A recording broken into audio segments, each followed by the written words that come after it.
我18线胡咖，因为干饭太香，在娱乐圈爆红，主食不挑，荤类不戒，全程碳水，饭张力直接拉满。有男明星调侃说想娶我，然后去我家专门给我做饭，结果某金圈大佬亲自回复：我是出差，不是死了，少惦记我老婆的饭。我夏荷，娱乐圈18线小胡咖，全网无火粉，全靠50块钱买的3万僵尸粉撑门面。经纪人不信命，非觉得我会爆火，求爷爷告奶奶，最后托关系把我送上一档大热美食综艺当背景板嘉宾。开拍前，经纪人叮嘱我，切记你的高冷美女人设，少说话。我认真点头。录制时我非常听话，全程只说了3句话：大家好，我是夏荷，米饭再来3大勺，那些没动过的鱼虾猪蹄我一会儿可以打包带走吗？节目导演面露嫌弃，挥挥手让我自便。等我欢天喜地的揣着一大袋豪华剩菜离场时，经纪人已经丢脸到掩面而逃。我只是不想浪费食物啊。次周，该美食综艺上架播出，作为背景板没有几秒钟镜头的我突然窜上热搜高位，网友辣评：不知道为什么看这个胡咖吃饭竟然有一种莫名的虔诚感。他看到猪蹄时眼睛都在放光，有一种食物控制大脑的美感。饭张力拉满，搞得我跟着弄炫了2碗米饭。我恨，完全处于本能，没有一丝犹豫，简直是充满兽性的进食。好久没见过这种真吃不做作的女明星了，粉了。哦对，这个胡咖叫什么？还有营销号把我3口1头猪的吃饭样子做成表情包，某音、某手、某站疯狂刷屏，成为各位博主的热门素材。那一晚，我狂涨几百万粉丝，热度一度碾压某天王多人运动的瓜。经纪人茫然了，我也懵了，我就这么火了？经纪人果断推翻了公司为我制定的高冷人设，他带着一种诡异的癫狂：从今天开始，你的人设是吃货人设，给我吃，使劲吃，只要吃不死就往死里吃。我也有些小激动，公款吃喝还不受限，爽。为了巩固人设，经纪人很快给我接了档户外真人秀《吃饭去哪儿》，主要就是做饭、吃饭、睡觉，干活。很多明星都夸常驻嘉宾刘老师做的饭好吃，可背地里却多次因为勾心斗角、假吃、难吃、踩高捧低等小道消息上热搜，其暗流涌动和微表情分析由此形成娱乐圈的一大文学现象。吃学火得一塌糊涂。吃饭他老人家表示不背这锅，结果一来拍摄现场，正啃鸡蛋灌饼的我不经意抬头一瞅，就发现一个穿着简单衬衫黑裤的年轻男人正淡着脸的坐在那里吹着风，所有工作人员和嘉宾都谄媚的围着他打转，嘘寒问暖。经纪人赶紧拉住正愣的我，小声巴巴地说：那位是金圈大佬苏文远，真是奇怪，这种人物怎么露面拍综艺了？我回神，他可能也馋。经纪人反手不轻不重地给我一鼻窦，恨铁不成钢地说：你以为人家和你一样就知道吃？我讪笑，经纪人无奈了，你一会儿也去捧着点，倒个水加个菜啥的，别就知道吃，都全网直播着呢。但也别太舔，只要让这位大佬注意到你就行，说不定到时候这位大佬龙颜一跃，从指甲缝里给你施舍点资源，你都能轻轻松松上一线。我听话的点头，然后吃完最后一口鸡蛋灌饼，抬脚走进拍摄现场。弹幕刷出几条：我的互联网饭搭子真的来了，已经准备好泡面，等着和他一起开吃了。夏荷一来，考验某常驻做饭究竟是不是真好吃的时候到了。卧槽，角度清奇，你这是让刘老师晚节不保啊！哈哈哈哈！托上次热搜的福，我也算是小有名气，从18线胡咖一跃成为5线花瓶。各位嘉宾看到我时都挺礼貌的打了招呼，除了苏文远，他只是不冷不热的垂着眸，好像并不在意我这个胡咖的到来。我一一礼貌回应，同时快速扫视着厨房里的晚餐食材，一堆海鲜，好；各种肉，很好；各种素材，非常好；各种菌类，大大滴好，完全没有忌口。和嘉宾们虚假的问候结束，我便打算去厨房帮忙，希望前辈做饭时少放点辣。这时，一直少冷寡言的苏文远突然开口：渴了。弹幕立马刷屏，别的人这么拽，我立马就喷了，但这是苏文远，喷不了。求问为什么不能喷他？虽然帅，但是这么没礼貌的大爷样我还就骂了怎么地？纯猪，你现在打开电视机，调到最牛逼的一台，新闻正好重播中，你看看人家开那种根正苗红的商界会议时坐几排，那什么，我老公开会都坐头排 C 位的人，拽点怎么了？旁边的几位明星听到苏文远的话也是一怔，随即争先恐后的准备上前给他倒水。最后某流量小生拔得头筹，他恭敬地弯腰给苏文远倒了杯茶。苏总，您赏脸品品这个茶，还不错。某人却没碰没接，只是撩起眼皮，视线越过众人，直勾勾地落在我脸上。你过来。众人齐刷刷回头，我抬手指了指自己，我啊。苏文远点头，眉头一挑，像是略带不耐。不然呢？哦，我只好走过去，一屁股坐到他身边，然后倒了杯寡淡无味的白开水放在苏文远面前。啪的一声，大概是力道没收住的缘故，杯子里直接溅出来不少水，甚至有几滴直接溅到了苏文远的手上。嘉宾们和工作人员纷纷用一种“你是不是疯了”的目光盯着我。直播弹幕此时，卧槽，夏荷也是有点飘啊，想靠真性情吸引苏文远注意。上次想故意吸引苏文远注意力而作死的女明星，早都淡出大众视野了。刚有点好感就做，哗众取宠。等等，我怎么觉得苏文远像是认识夏荷啊？镜头外的经纪人也疯狂给我使眼色，让我别作死，赶紧道歉。可万众瞩目之下，苏文远只是不在意地抹掉手上的水点，他端起水杯慢条斯理地喝着，拿着水杯的手指修长好看。众人刚松口气之际，我的肚子突然咕咕叫了几声，被随身的麦克收音放大，周遭的人几乎都听了清楚。他们的脸这次不只是白了，还成了绿色，而我的经纪人已经两眼一翻，准备随时昏厥撞死。弹幕，这不叫吃货人设了，这叫蠢货人设。我的互联网饭搭子，抬走吧。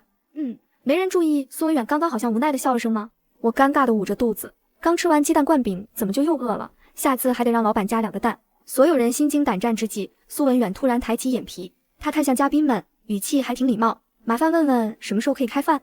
他并没有计较我的失礼。嘉宾们劫后余生的互看一眼，其中那位酷爱做饭的常驻嘉宾立马解释，苏总，今天太晚了，不用干活，我马上就开做，半个小时就开饭。谢谢，麻烦您其中1、2道菜少放点辣椒就行。好的好的。众人做饭的做饭，继续献殷勤的献殷勤。节目继续录制，我待在苏文远身边，听着各种恭维的话，实在有点坐不住。尤其有个女明星还一直挤着我，于是我准备去厨房先闻闻味，打下手。结果屁股刚要动，桌子下的腿就搭上一只手。这人没用力，但是明显不让我离开的样子。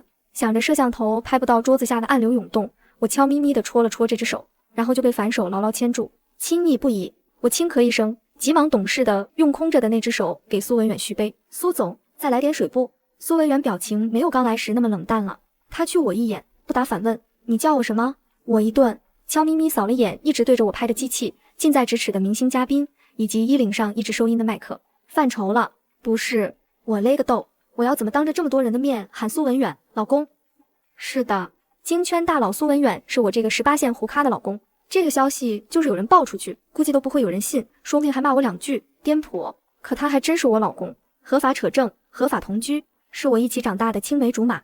这个事呢，还得感谢我爸。我爸当年进山捡柴火时，无意间捡到了昏迷的苏文远，后来知道他是从人贩子手里跑出来的，也不知道跑了多久，跑到我们村后山，被我爸撞见。那会儿的认亲技术还不发达，信息也闭塞，山沟沟捡到的孩子还一时间真不好找到亲生父母。于是苏文远就在我家住了下来，成为我小时候最要好的玩伴，跟着我上山下河，喂猪放牛，上学学习。我闯祸，他背锅；他生病，我陪伴。我想吃什么，他就一毛一毛的攒钱给我买。随着那张祸水脸慢慢的展开，搞得我们周边几个村上到80下到8岁为之心动。一直到18岁那年的夏天，人贩子被抓住，苏文远的父母很快找到了这个村子，开着我不认识的4个圈的车，岂止金贵，村里的人说那叫奥迪，没听过，一定是烂车。总之认亲场面很是隆重，一个叔叔感慨地说我家以后要走运了。可我爸妈却只是将苏文远这些年的经历告诉了他父母，然后象征性的收了点饭钱，就拎着杀猪刀去猪圈了。手起刀落，一只猪嘎了。苏家父母吓得脸上血色尽退，然后苏文远不舍得看着我，眼眶中有泪水，耳鬓厮磨间，他哑着声音说让我等他。我点头，等了几年他也没回来。我捂住脸，眼泪即将流出来的时候，被经纪人一脸惊讶的拦住。他说我进入娱乐圈绝对会发财。我要发财了，那下次再哭。经纪人说给我5000，让我去参加一个选秀，5000够我吃猪蹄都吃成巨人观了。于是我果断同意。当然唱跳全废的我很快就被淘汰，网友辣评看我跳舞就像看他奶摘豆角一样。经纪人不信命，带着我频频闯荡，甚至给我发了好几份 PDF 版本的演员的自我修养。我演过丧尸，扮过小三，甚至当过奥特曼，可在娱乐圈依然是查无此人的状态。最后不要脸的老板背着经纪人把我带去饭局，也就是在那场饭局上，我遇到了苏文远和我家那个放牛娃判若两人。金贵疏离，高定西服，众星捧月，昨天还对我翻白眼的公司大老板全程点头哈腰的敬酒。旁边和我一样苦逼的小胡咖悄悄告诉我，那是刚回国的苏总，我们老板跟人家一比啥都不是。我低头没吭气，只感觉苏文远直勾勾地盯着我，目光里有着实质性的烫。等我去卫生间时，他跟着我挤进狭小的隔间里，不停地亲着我，说想我，那不要脸的劲儿和小时候一模一样。再然后他就把我拐去结了婚，只因为他说了句想吃什么我都给你买，我直接被硬控住。再然后我就直接从1688批发常客一跃成为香奶奶家尊贵的 VIP 爸爸，还有各大美食店的资深品鉴官，物质和精神双重满足。前段时间我因为太糊没工作，而在家和他打好几天的游戏，结果突然小红红了，工作量一下子暴增。所以昨晚苏文远听说我要去参加这个真人秀以后，那个脸简直臭的可以。但第二天他还是放我走了，我还以为他这是支持我的事业，没想到他却直接也来参加这个节目，还让我喊老公，我不由得有些头大。要是当着摄像头的面真喊出来，我估计我经纪人今晚怕是真的能晕过去。我小时候掉猪圈里的事也能被扒出来。思索再三，我悄咪咪地狗腿地蹭了蹭他的手，面上却恭敬地道：苏总，今晚我伺候您吃饱行吗？普通人一看以为我是在讨好抱大腿，可实际上苏文远喉结动了动，眼睛一亮，他满意了。瞅瞅这臭不要脸的。很快晚饭终于上齐，相当丰盛。弹幕：哇，看着就好吃，我都要流口水了。刘老师做饭怎么这妖牛，搞得我也想去参加节目。刘老师清了清嗓子，装腔作势：那个，欢迎各位来我们这个节目做客。他看着某流量小花，相当和蔼，欢迎丽娜。丽娜恭敬地举杯，谢谢刘老师，我今天一定会把您做的饭都吃完。好好。他再看向某流量小生，也很和蔼，多吃点哦，小王，明天还得干活呢。马杆一样的流量小生干笑。好的，刘老师。刘老师又看向我，表情一顿，欢迎欢迎，也欢迎你啊，竟然给糊弄过去了。我嘴角一抽，最后也憨笑几声，谢谢前辈，然后继续低头盯着饭菜，疯狂咽唾沫。不行了，我都饿到头都有点晕了。只等他寒暄完一声令下，我直接开炫。最后刘老师看向苏文远，相当恭敬，没有一点刚刚的腔调。欢迎苏总，您的到来真是让我们蓬荜生辉。这几道菜我没放辣椒，您可以尝尝，很营养。其他明星嘉宾也应和着。苏文远冷淡听了几句，然后突然问道：所以可以吃了吗？刘老师一顿，再多恭维的话都被直接噎在嗓子眼里，只能讪讪抬手招呼大家吃，咱开吃吧，别客气啊。等的就是这句话，我立马去舀了一大碗米饭。流量小花丽娜从我来了以后，就总用一种暗戳戳的不善的眼光盯着我，尤其看到苏文远没有为难我后，更是有点阴阳怪气起来。他此时看着我，故作惊讶道：夏荷，你真吃这么多啊？我还以为是网友们夸张了呢。我端着碗认真道：不夸张啊，我确实能吃。小时候家里穷，有点好的我都让给苏文远，虽然他最后又全塞我嘴里，但还是馋。所以长大后有点小钱我就全炫嘴里了。丽娜则得意地动动自己那宝宝碗。我们正经的演员为了工作都不敢多吃一点，生怕上镜丑，好痛苦啊。这一波卖惨让弹幕立刻热闹起来。我们姐姐拍戏好辛苦哦，都不敢多吃，心疼，都瘦成啥样了。呜呜，心疼姐姐。我知道虽然丽娜很火，但是我咋没看过她的几部剧？我们姐姐新剧《某某传》双台收视率很高，还上了平台财报，商业价值 top 哦。这部剧竟然已经播完了，我怎么都不知道。哈哈哈，路人是懂扎心的。饭桌上丽娜的话让我有点茫然。可是你刚刚不是还说想吃刘老师的饭很久了吗？破例多吃一点没关系吧？丽娜表情一顿，刘老师大概就喜欢被人捧着他，说他做饭好吃。一听这话，立马拿起勺子给流量小花又来了一堆米饭。他和蔼道：对啊，丽娜，来多吃点，明天走了可就尝不到了。丽娜看着面前突然多了一大堆的米饭，人都傻了。吃会撑死还胖，不吃又会得罪刘老师。但是当着摄像头和苏文远的面，他很快回神，甜甜一笑，谢谢刘老师，我今天一定全吃光。只有我觉得丽娜刚刚是在内涵夏荷吗？是的，只有你觉得，我姐姐只是好奇而已，别恶意解读挑战，更不要登月碰瓷哦。话说夏荷既然这么能吃还不胖，这不妥妥的易瘦体质啊！哈哈哈，好一个易瘦体质！我看不到弹幕，也不想管丽娜到底能不能吃完那一碗饭，直接拿起筷子开始夹菜吃。第一口红烧肉，又肥又腻又甜，打死卖糖的了。我感觉自己的嗓子眼都被红烧肉的甜味糊住了，吐又不能吐，只能狂塞2口米饭才咽下去。可抬头一看，饭桌上的明星们都吃得津津有味，甚至还有人大夸特夸，一副好吃到十分幸福的样子。都是演技派啊，怎么拍出来的电视剧一个比一个辣眼睛呢？苏文远看我不对劲，也吃了一口肉，然后眉头一皱，他放下筷子，没再碰那道菜，开始猛喝水。丽娜一直注视着苏文远，立马关心道：苏总，怎么了？呛到了吗？苏文远礼貌地点头，太甜了。丽娜啊了一声，然后突然扭头看向我：夏荷，你也觉得甜得过分吗？我看你吃了一口就不吃了。苏文远打脸，刘老师不敢吭气，现在矛头在我身上。刘老师感觉他又醒了，直接抬头的看着我，目光如炬，好像我只要说个不好，我这辈子就别想在娱乐圈混了一样。但我说好，又会被认为是和苏文远唱反调，也混不下去。虽然我并不怕得罪自己的老公，我不急不缓的塞了口米饭，不答反问：那你觉得怎么样？丽娜一怔，我点头，好奇道：对啊，我看你一口没吃，怎么是不喜欢吗？这一脚我直接把皮球踢回去。丽娜噎住，刘老师又刷的扭头看向他，察觉到丽娜故意躲闪的眼神后，故意给她加肉。对啊，你怎么不吃？来多吃几块。看着一堆米饭上又多了几块甜到发腻的肥肉，丽娜脸上的假笑都要挂不住了。谢谢刘老师，我爱吃的很呢。弹幕该说不说，夏荷有脑子，另一个怪不得是个花瓶，所以刘老师的饭也就那样，哈哈哈。不敢说不敢说，小心一会儿被拉黑哦，烦死了。我解体后别来这种节目了，被胡咖欺负了还要被前辈霸凌，粉丝没是吧？之后的饭桌虽然依然充斥着虚伪的问候和夸奖，但我也算是吃了个饱。总而言之，不难吃，就普通味道，甚至一两道菜有点滑铁卢，并没他们吹得那么神，我有点小失望。吃完饭后，直播间关闭，嘉宾们回各自的屋里洗澡、睡觉、休息。苏文远这种重量级人物，节目组自然是特殊对待，火速收拾出一间干净的大房子，而我无奈只能和丽娜住一个屋。一想着她那吃了枪药般的针对，我就有点愁。这时，手机收到一条消息：苏文远，过来。某人急了，但我有点犹豫，我不合适吧，老公。苏文远，那我过去，我这就来。结果一出门，迎面就碰到了经纪人。你干嘛去？我支支吾吾，我。经纪人眉头一皱，你不会又饿了吧？夏荷，你是猪吗？天天就是吃，给，我刚拿的一份工作餐，我确实饿，但没想接，只是突然想到苏文远今晚好像没怎么吃东西，所以急忙接过工作餐，谢谢哥。经纪人一个白眼，恨铁不成钢，到没人的地方再吃，好不容易起来的热度不能因为你偷吃被拍到毁了。我懂，我趁人不注意，偷偷溜进了苏文远的房间门口，刚要狗狗碎碎的敲门，门突然打开，然后我就被人拽了进去。等我被按在门板上亲到头昏脑胀时，突然敲门声响起，丽娜娇滴滴的声音响起：苏总，深夜山里蚊虫多，我有花露水您要吗？苏文远忙得没嘴回应。丽娜又敲：苏总，您睡了吗？我看灯还亮着呢。苏总，我还有点事想和您说，您方便吗？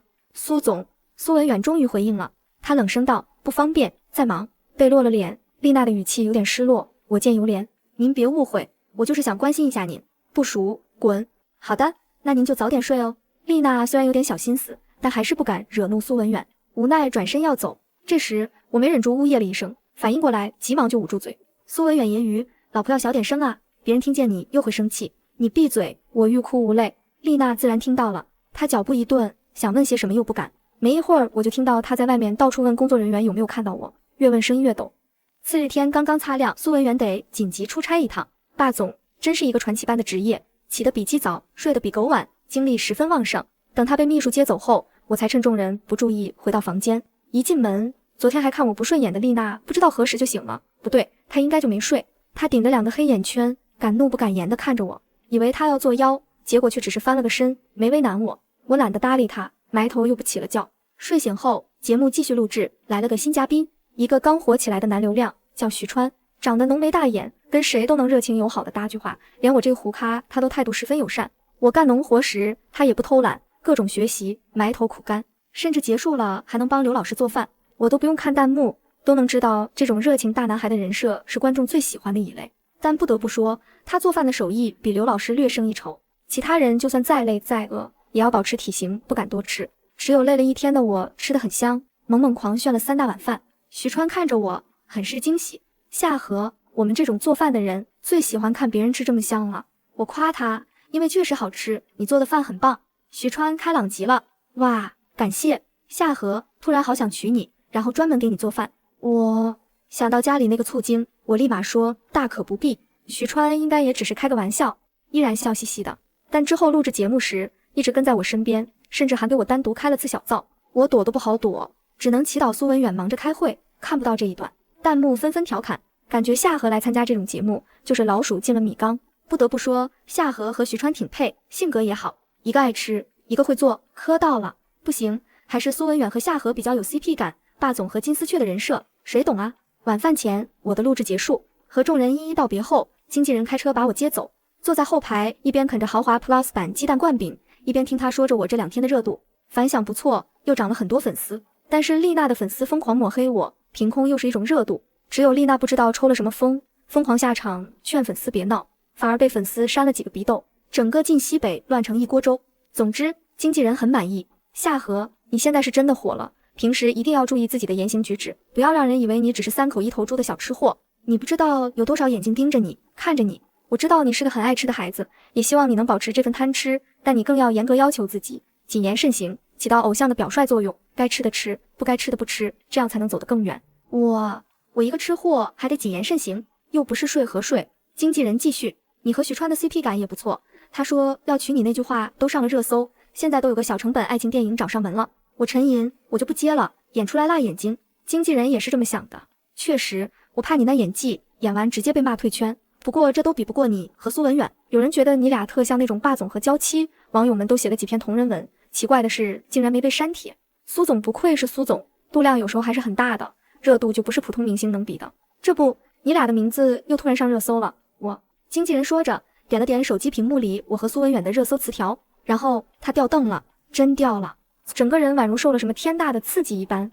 我察觉到不对，摸出手机一瞅，苏文远，我是出差，不是死了，少惦记我老婆的饭。配图是他的厨师证，行，醋精还是看到了，是的，厨师证。苏文远知道我嘴馋爱吃，害怕别的男人勾走我的胃，继而勾走我的心，于是百忙之中去新南方烹饪中心考了个证，煎炒烹煮8大菜系样样精通，所以平时我在家最爱吃完他做的饭，简直不要太舒服。苏文远的这一条微博效果那叫一个轰动，我俩的关系自然也随着暴露，网友火速去重温节目里我俩的细节，然后感慨，我就说那会苏文远一直看着入口那里，似乎在等什么人，原来是在等夏荷啊，以为是夏荷飘了，没想到是人家在打闹。我在一个花絮里好像看到夏荷被一只手扯进了屋，怪不得他俩 CP 文和热搜都没有被撤。好，我们都是他俩 play 里的一环。不要，我刚磕上他和徐川啊。话说他俩是真夫妻，领证了吗？怎么一点消息都没啊？之前没说，主要是我俩偷摸领证，家长都不知道，想等着过段时间认真说。最主要的是苏文远在研究用什么样的跪姿，才不会让我霸气到放狗咬他。结果苏文远一促之下不装了，摊牌了。我默默戳开了微博，不开玩笑，差点被卡出去。火了，我彻底火了，粉丝暴涨了1000多万，所有明星几乎都关注了我，大名热搜挂在第1名，后面跟着一个大大的爆。要是之前我能火成这样，经纪人估计已经幸福到起飞。确实飞了，吓飞了。不过他还是尽职尽责的帮我处理着黑帖，因为有人质疑我是苏文远包养的小金丝雀，或者是第三者。我想了想，还是把结婚证打码发了出来。不是想秀，就是这种烂俗绯闻会让苏文远的事业受影响。我一个胡咖倒是无所谓，不耽误吃喝。结婚证一发，这些黑帖立马消失了很多，不少网友纷纷留言求问怎么追到霸总，求姐姐教一个钓富二代的法则，或者是需要干些什么。我一一回复，会割猪草，会喂猪、放牛、种地，会3口1头猪也行，实在不行就好好吃饭，不要浪费粮食。众人大悟，原来得接地气。几天后，毫无作品却火到一塌糊涂的我，带着苏文远回了我们村，熟悉的牛粪味、鸡屎味、猪圈味以及各种大自然的味道。我爹和我妈一人搬个板凳坐在门口，我四处瞅，好，没放狗。看来我爹妈并不生气。苏文远二话不说，走过去扑通一下就跪下了，认错态度相当好。我爸妈吓了一跳，小远你这是？叔姨，是我不好，你们要打就打我。我爸冷哼，我哪敢打你啊，你那保镖们都在后面盯着呢，我露头就秒。我爸都会时髦词汇了。我妈很是担忧，结都结了，你爸妈对你扶贫没什么意见吗？没有，就不怕我家贪你家的钱？苏文远沉吟，钱不重要，他们主要是怕你们骂他们。我爸妈面面相觑，为什么？我弱弱的举手，因为我怀孕了。没错，我怀孕了，只要吃东西就吐。原来刘老师没有打死卖糖的，只是我的孕吐反应而已，差点害得人家晚节不保，羞愧，回头一定写800字夸奖小作文发网上。总之，我怀孕的消息让苏文远大喜，他公司也不去了，成天学习各种照顾孕妈的知识，每天专门给我做饭。苏家父母听到我怀孕的消息，怒斥某人不要脸的同时，还生怕我爸妈上门砍人。毕竟当时我爸拎着杀猪刀的场景相当有威慑力，所以对我更是关怀至极，家庭氛围相当和睦。我在娱乐圈的热度依然狂涨，无数电影、电视剧和综艺邀约递到我面前，光是美食综艺就多如牛毛。经纪人考虑到我的身体，又碍于苏文远的无声压迫，忍痛帮我把所有工作都推了。但我怎么能甘做小娇妻，还是坚持接了几个广告赚奶粉钱，卖方便面的，卖卤猪蹄、卤鸡爪的，卖炸鸡汉堡的，全是食品广告，非常符合我的本质。网友辣评，幸亏夏荷是艺人，也幸亏苏总家大业大，不然这恩格尔系数得多高啊！赚钱确实幸福，可也挺惨，毕竟我只代言，不能吃，因为产检时候说我肚子里的孩子个头很大，生产时我大概率会有危险。苏文远一听，脸色都变了。回家后，在保证营养的基础上，严格控制我的食量。我每天馋到做梦都是在吃东西。某天实在没忍住，半夜起来去冰箱找一份无骨鸡爪，美滋滋的偷吃着。正吃到嗨时，身后传来一声冷笑。我颤颤巍巍地回头，苏文远倚靠在墙面上，面沉如锅底。我想解释，但嘴被鸡爪占用了，一说话全是鸡爪沫子喷出来。苏文远叹口气，抬手捏住我的嘴，把鸡爪骨头全抠走，然后无奈安慰道：“忍忍，以后我给你做更好吃的东西。”终于忍了快10个月，我生了。苏文远双眼通红地站在我面前，一边帮我擦汗，一边问我有没有想说的。我颤颤巍巍地抬起手，给我来份豪华版鸡蛋灌饼，要3个蛋，辣椒多放，我饿。苏文远的眼泪瞬间收起，他冷笑着把我的手塞回去。卖鸡蛋灌饼的摊子在伊拉克，你死心吧，好狠心的男人，我迟早吃穷他。月子期是我这辈子吃过最寡淡的日子，没有之一。从前无辣不欢，碳水管够的我，如今1日3餐被苏文远安排的明明白白，少油少盐少糖，连葱花都要挑出来，美其名曰科学月子餐。为了你和宝宝好，我扒拉着碗里清清淡淡的小米粥，看着旁边小婴儿床里睡得正香的儿子，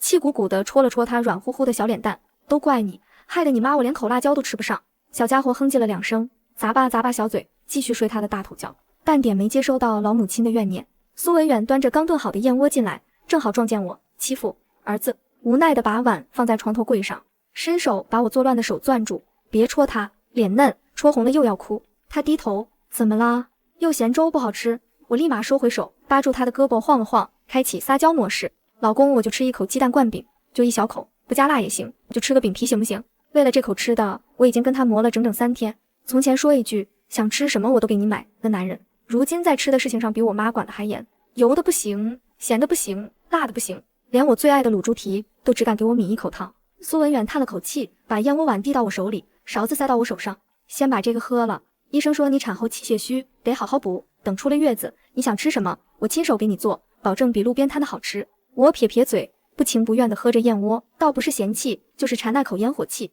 从前在村里，早上赶早集，5毛钱一个的鸡蛋灌饼刚从鏊子上捞出来，酥酥脆脆，刷上甜面酱，裹上生菜和烤肠，一口下去香的能把舌头吞下去。那时候苏文远还在我家，每天早上都早起半个钟头去集上给我买刚出锅的灌饼，自己就啃个白面馒头，看着我吃，眼睛里全是笑。想到这，我抬头看他，他正低头给儿子掖被角，侧脸的线条依旧俊朗，只是眼底带着淡淡的青黑。这1个月他几乎没睡过一个整觉，宝宝夜里哭，他永远第一个起来哄，换尿布，冲奶粉，样样做得比我还熟练。公司的事全靠线上会议处理，半点没让我操心，心里的那点小怨念瞬间就散了。我放下燕窝碗，从背后抱住他的腰，把脸贴在他背上。苏文远，谢谢你啊。他身子一顿，转过身来，伸手揉了揉我的头发，低头在我额头上亲了一下，语气带着点笑意，跟我还说谢谢。当初是谁说要吃穷我的？我脸一红，伸手掐了掐他的腰。那等我出了月子，你可别后悔。绝不后悔，只要你好好的，宝宝好好的，你想吃什么我都给你做，做一辈子都行。阳光透过落地窗洒进来，落在他身上，也落在旁边熟睡的宝宝身上，暖融融的。我突然觉得，就算暂时吃不上鸡蛋灌饼，好像也没那么难熬了。当然，这个想法只维持到了我妈推门进来，端着一碗连盐都没放多少的鲫鱼汤的时候。我看着那碗奶白色的汤，脸瞬间皱成包子。妈，我真的喝不下了。月子期的日子，就在我和苏文远的干饭拉锯战里，慢悠悠地走到了头。出月子那天，我第一件事就是冲到镜子前，看着镜子里的自己，差点哭出来。倒不是胖了，而是苏文远把我养得太好了，脸色红润，气色好得不得了，就是头发乱得像鸡窝，整个人透着一股刚从月子里放出来的沧桑感。经纪人龙哥推门进来的时候，看到我这副样子，差点没认出来。他站在门口，上下打量了我半天，才小心翼翼地开口：夏荷，你这恢复的也太好了吧，我还以为你得胖个10几斤，没想到一点没胖，反而更水灵了。我翻了个白眼，瘫在沙发上。你以为这1个月我是白熬的，天天少油少盐，除了吃就是睡，能不水灵吗？龙哥，我快憋死了，有没有什么工作给我接接？再待下去，我都要跟我儿子抢奶粉喝了。龙哥闻言，眼睛瞬间亮了，从包里掏出一沓策划案，啪的一下拍在我面前的茶几上。就等你这句话呢，你看看，这些全是找你的综艺、代言、剧本，从你生完孩子上了热搜之后，邀约就没断过。我凑过去翻了翻，果然光是美食综艺就有10几个，还有各种食品代言，甚至还有几个上星卫视的春晚邀约，比我当初刚爆火的时候还要夸张。翻着翻着，我看到了一个策划案，封面写着田野里的餐桌，是一档乡村助农美食综艺。我眼睛一亮，把这个策划案抽了出来。龙哥看我感兴趣，立马凑过来解释，这个是央视农业频道联合几个平台做的正儿八经的助农综艺，邀请的嘉宾都是正能量的艺人，去各个乡村帮当地的农民推广特色农产品，做当地的特色美食，全程直播，没有剧本，不搞勾心斗角那一套。我本来还想着，你刚复出，接这种正向的综艺最合适，既符合你的吃货人设，又能长路人缘，还完全没风险。我越看越心动。这几年在娱乐圈见多了综艺里的虚情假意、剧本拉踩，我早就烦了。当初能火，就是因为我不装，真吃真性情。现在让我再去搞那些人设剧本，我实在提不起兴趣。而且这个综艺是真真切切能帮到农民的。我从小在村里长大，知道种地有多不容易，知道那些好的农产品因为没销路，只能烂在地里有多可惜。我抬头看向龙哥，一拍桌子，就接这个了。其他的综艺代言先放一放，我就想做这个。龙哥愣了一下，显然没想到我这么果断。他本来还以为我会挑那些给的钱多、曝光度高的上星综艺，没想到一眼就看中了这个助农综艺。你确定这个综艺给的片酬不高，而且要去各个乡村跑，条件肯定比不上那些城里的综艺，住的是农家院，吃的是农家饭，还要下地干活，很辛苦的。我笑了，辛苦？我小时候在村里喂猪放牛割猪草，什么活没干过，这点苦算什么？再说了，去乡村能吃到最地道的农家菜，现摘的蔬菜，现杀的土鸡，这不比城里的酒店香？龙哥看着我两眼放光的样子，无奈的笑了。得，我算是明白了，你还是那个为了干饭什么都能干的夏荷。行，我这就去跟节目组对接，就说你接了。旁边一直没说话的苏文远，等龙哥走了之后才走过来，从背后抱住我，下巴抵在我的发顶。想好了，要去跑乡村综艺。我点点头，转过身搂住他的脖子，晃了晃。怎么，你不支持我啊？怎么会不支持？他低头亲了亲我的嘴角，语气认真。你想做的事我都支持，只是怕你太辛苦，宝宝还小，你要是想他了怎么办？这有什么？我们可以带着宝宝一起去啊。你看，节目组去的都是山清水秀的乡村，空气好，环境好，带宝宝去住一段时间，比在城里待着强多了。你要是不放心，也可以跟我们一起去，反正你线上办公也能处理公司的事，正好你还能给我当专属厨师，给我做当地的特色菜。苏文远看着我兴致勃勃的样子，伸手刮了刮我的鼻子，合着你在这等着我呢？行，你去哪，我和宝宝就去哪，给你当专属厨师兼保镖，行了吧？我瞬间乐开了花，踮起脚尖在他脸上吧唧亲了一大口。苏文远，你也太好了吧！我决定了，等节目录完，我奖励你吃1大碗米饭。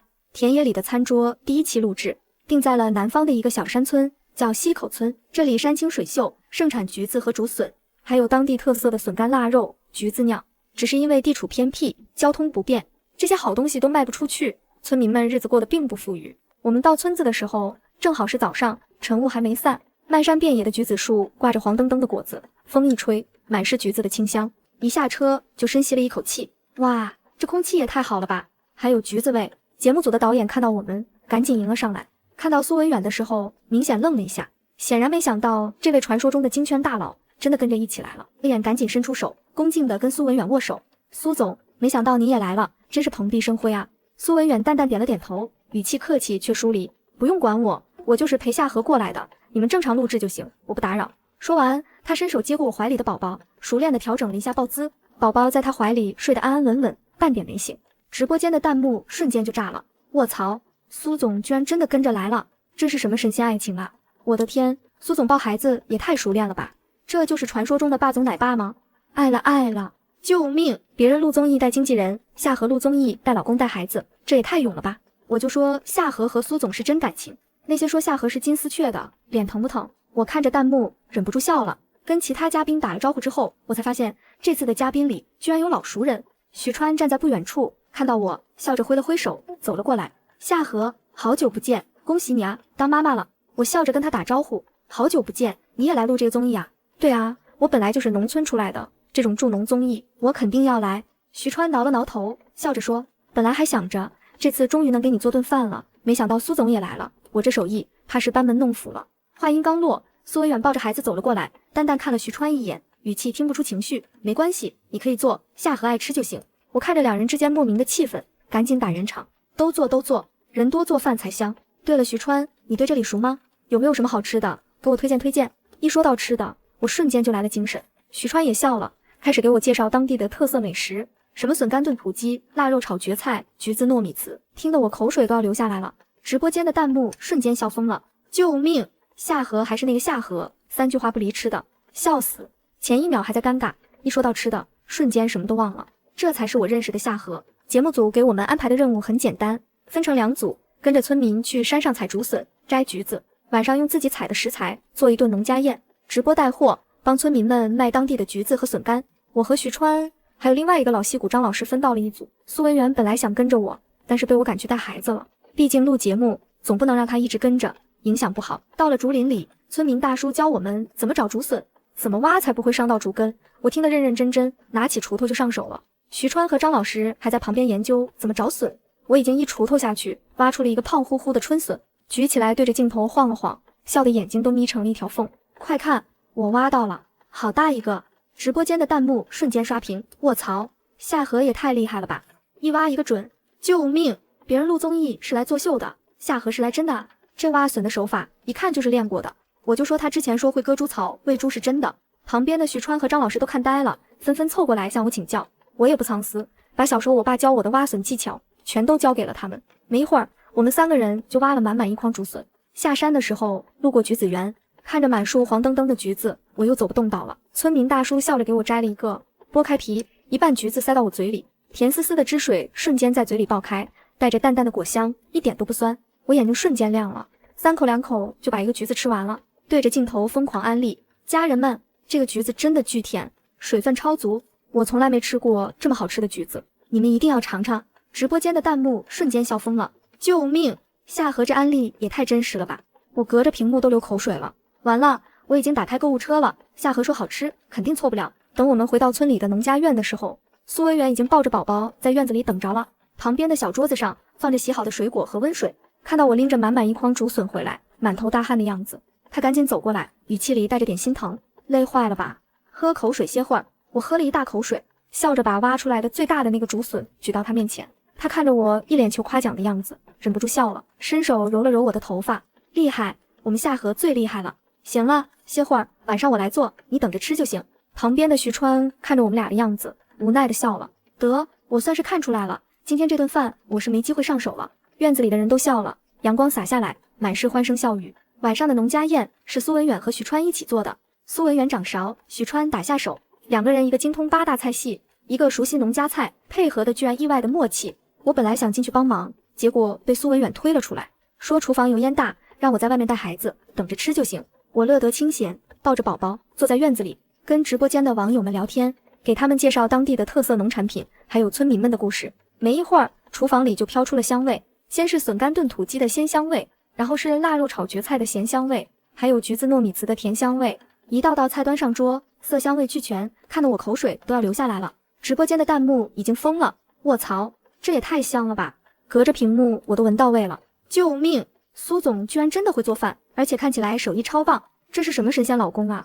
等所有菜都上齐，导演喊开饭的时候，我第一个拿起了筷子，先夹了一块笋干炖土鸡里的鸡肉，炖得软烂脱骨，入口即化。我又夹了一筷子腊肉炒蕨菜，腊肉咸香入味，蕨菜脆嫩爽口，配着米饭吃简直绝了。我一口接一口，根本停不下来，一碗米饭很快就见了底，我毫不犹豫的又盛了满满一碗。旁边的张老师看着我吃饭的样子，忍不住笑了。夏荷啊，看你吃饭真的太有食欲了，怪不得网友都说看你吃饭能多吃2碗米饭。我不好意思的笑了笑，嘴里还塞着米饭，含糊不清的说，主要是苏文远和徐川做的太好吃了。徐川笑着摆了摆手，主要是苏总手艺好，我就是打下手。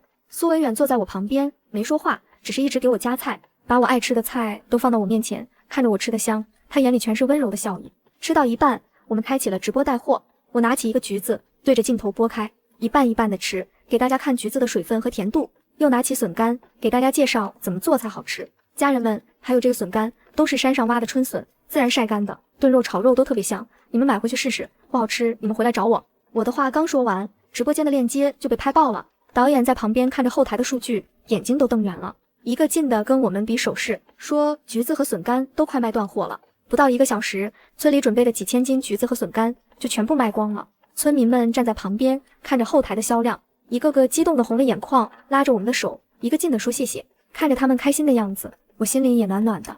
我突然明白，比起靠干饭爆红，靠流量赚钱，这种能真真切切帮到别人的感觉才是最有意义的。晚上录完节目，村民们给我们送来了好多自己家种的蔬菜，还有刚酿的橘子酒。我和苏文远抱着宝宝坐在院子里，看着天上的星星，吹着带着橘子清香的风。我靠在他怀里，轻声说，我以后想一直做这种事，去不同的乡村，吃不同的美食，帮村民们卖农产品，让更多人知道这些好吃的东西，也让村民们能过上好日子。他低头在我额头上亲了一下，声音温柔又坚定。好，你想做，我就一直陪着你。你去哪个乡村，我就跟你去哪个乡村，给你做一辈子的饭，陪你吃一辈子的美食。我突然觉得，我这辈子最幸运的事，不是靠干饭爆红娱乐圈，而是小时候在山里，我爸捡到了那个昏迷的小男孩，然后他陪了我一辈子。后来《田野里的餐桌》这档综艺播出之后爆火，没有剧本，没有勾心斗角，只有最真实的乡村生活，最地道的农家美食，还有一群真心实意想帮农民做事的艺人。